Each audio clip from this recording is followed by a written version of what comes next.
सोलापुरातून अतिशय दुःखद बातमी समोर आली असून ज्येष्ठ पत्रकार बळीराम सर्वगोड यांचे शुक्रवारी रात्री अपघाती निधन झाले आहे।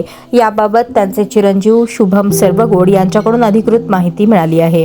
मयत बळीराम सर्वगोड हे दैनिक सुराज्यमध्ये कार्यरत होते। काम संपवून रात्री 9:30च्या सुमारास ते आपल्या गावी उत्तर सोलापूर तालुक्यातील बीबी दारफळ येथे आपल्या स्प्लेंडर MH13 DX 1931 या दुचाकीवरून जात असताना बाळे पुलावर त्यांना पाठीमागून MH13 CG 3015 होंडा स्कूटी या वाहनाने जोरदार धडक दिली। होंडा स्कूटीवाला गाडी सोडून फरार झाला। त्यामुळे या धडकेने त्यांची गाडी पुलावरील डिव्हायडरला जाऊन ठोकली। त्यात डोक्याला मार लागून ते गंभीर जखमी होऊन त्यांचा मृत्यू झाल्याची माहिती मिळत आहे।